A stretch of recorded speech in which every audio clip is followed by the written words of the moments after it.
तो खुदा यीशु मसीह हमारे लिए ज़मीन पर ना आते, हमारे लिए गुनाह ना उठाते, हमारे लिए खताओं का बोझ ना सहते। जितनी उन्होंने दुख तकलीफ उठाई है, हमारे लिए कांटों का ताज पहना, हमारे लिए उन्होंने कोड़े खाए, खुदा यीशु मसीह ने हमारे लिए सलीब पर अपनी जान दे दी। तो अगर ये मोहब्बत ना होती तो खुदा यीशु मसीह ऐसे ना करते। जबकि खुदा यीशु मसीह ने हमें रिहाई दी है, हमें निजात दिलाई है, तो हमें ये ज़रूर है कि हम एक दूसरे को माफ़ करें। हम अपनी खता, हमसे अगर कोई गुनाह हुआ है, अगर हमने गलतियाँ की हैं, हमने गुनाह किए हैं, हमने खुदा का कलाम नहीं पढ़ा, हम नूर में नहीं हैं, तो हमें चाहिए हम खुदा का कलाम को पढ़े जाने, हम नूर में चले और हमारी आंखें खुल जाएं। आज भी अगर शैतान ने हमें घेर रखा है, अगर हम गुमराह हैं, तो हमें दुआ की ज़रूरत है। हम अपने लिए भी दुआ करें, और जैसे कि खुदा यीशु मसीह ने भी अपने दुश्मनों से, जिन्होंने उन्हें सलीब पर जान दी, उन्होंने कांटों का ताज पहना, तो भी खुदा यीशु मसीह ने उनके लिए दुआ की है, बाप इनको माफ़ करें, क्योंकि ये नहीं जानते कि ये क्या करते हैं।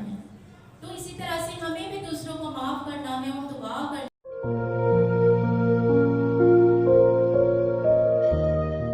उसने कुछ नहीं कहा। फिर खुदा यीशु मसीह को सलीब उठाकर लेके जाया गया, लेकिन वो सलीब जो थी वो लकड़ी की नहीं, वो आपके और मेरे गुनाहों की सलीब थी। वो मेरे और आपके गुनाह थे जो सलीब पर लादे गए ताकि हम लोग नजात पा सकें। जब उस सलीब को लेकर जाया गया तो रास्ते में वो गिरता संभलता उस बोझ को उठाता, लेकिन वो चलता जा रहा है। कोड़ों की दर्द भी है, कांटों के ताज की दर्द भी है, और सलीब का वो भार भी है, लेकिन फिर भी वो खामोश जा रहा है। जब वहां तक पहुंचा, उस पहाड़ तक, कोई कलवरी के पहाड़ पर पहुंचा, तो वो कील लगवाए गए। कील उनके हाथों में, उनके पैरों में लगाए गए। वो कोड़ों की दर्द और कांटों का ताज की दर्द अभी है, लेकिन उसके साथ मजीद उसको ऐड किया गया और वो कीलों की दर्द भी उसको दी गई। वो अजियत जो एक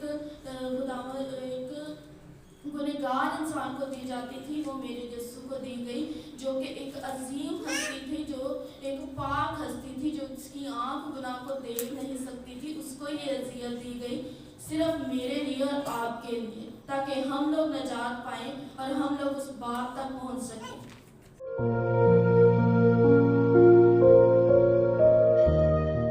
शुक्र अदा किया और कहा, अब अपने बंदा को इस दुनिया से रुखसत कर। इस कलमा में मेरे और आपके लिए खुदा यीशु मसीह एक नमूना पेश करते हैं, और हमें भी इस दुनिया में अपने माँ बाप का फर्माबरदार रहना है। पौलुस रसूल फरमाते हैं, ऐ फर्जंद, खुदावंद में अपने माँ बाप के फर्जंद हो रहो, क्योंकि ये वाजिब है अपने बाप की और अपनी माँ की इज्जत कर। ये पहला हुक्म है, जिसके साथ वादा भी है ताकि तेरा भला हो और तेरी उम्र जमीन पर दराज।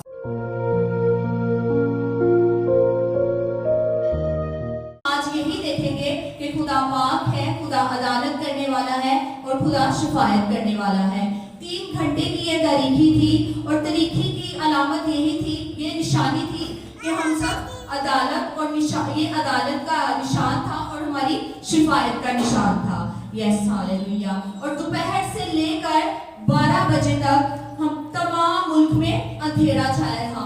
ये 3 घंटे की तारीखी थी, और खुदावंद इन 3 घंटे की तारीखी में कहते हैं, ऐ खुदा तूने मुझे क्यों छोड़ दिया।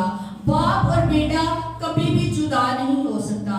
खुदावंद का भरोसा खुदावंद पर था, यीशु का भरोसा खुदावंद पर था, और खुदावंद ने कहा, ऐ खुदा तूने मुझे क्यों छोड़ दिया।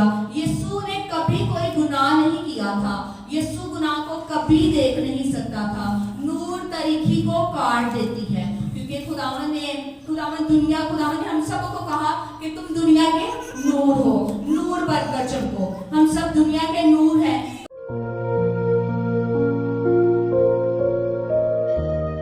जब हमें पानी की जरूरत होती है तो हम कुएं के पास जाते हैं, अपने घर में जहाँ पर पानी होता है उसके पास जाते हैं।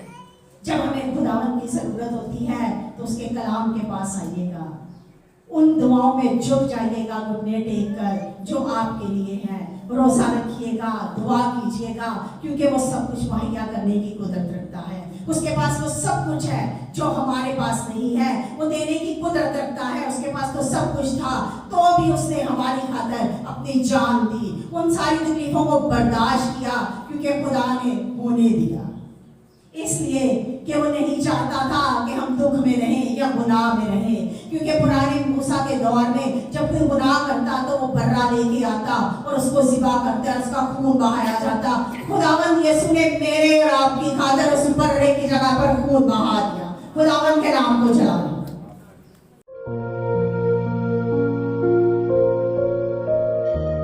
पूरा किया और बाप की क्या मर्जी थी कि मैं इसको भेजूं और इस शरीयत को पूरा करूं, क्योंकि हम जानते हैं कि कलाम में लिखा है कि बगैर खून बहाए माफी नहीं,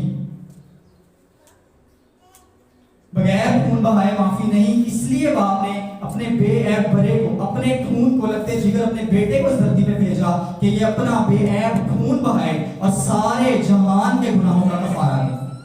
और खुदावंद ने उसे कहा कि तूने जिस दिन गुनाह किया तुम मरेगा, तो वो मर चुका था। उस दिन से इंसान का रिश्ता मर चुका था। इसलिए हमने एक्सपीरियंस किया होगा कि जब भी गुनाह करते थे हमें बिल्कुल फील नहीं होता था, हम गुनाह पे गुनाह करें, बदी पे बदी करें, बिल्कुल फील नहीं होता था, क्योंकि हम मर चुके थे। जब तक हमें नई जिंदगी मसीह ने आकर नहीं दी, हम नए सिरे से पैदा नहीं हुए, हम नए सिरे से नई मखलूक नहीं बने, इसलिए मैं बिल्कुल फील नहीं होता था जब भी हम गुनाह करते थे। यीशु ने कहा मैं तुमसे सच कहता हूं कि वो वक्त आता है, बल्कि अभी है, कि मुर्दे खुदा के बेटे की आवाज सुनेंगे और जो सुनेंगे वो जी उठेंगे। और हम अब इस बात की दलेरी से कहते हैं कि हम यीशु के नाम से जी उठे हैं, क्योंकि यीशु ने हमें जिंदा किया है। आमीन।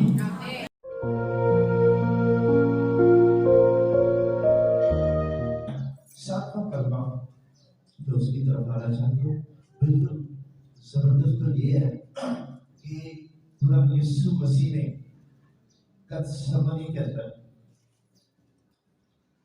12 बजे से लेकर 3 बजे तक दुआ में ठहरे, और कुछ लोग सोते भी हैं कि यह बासियां नहीं आती। खुदा यीशु मसीह ने उठाया कि उठो और दुआ में। 3 घंटे काफी मुश्किल घड़ी है जो हम और आप पूरी दुनिया के अंदर भी 3 घंटे बैठे हैं। अच्छा है कि आपको भी 12 बजे से लेकर 3 बजे तक जगसलनी में बैठना पड़ा। मैं समझता हूँ जो खुशी से बैठे।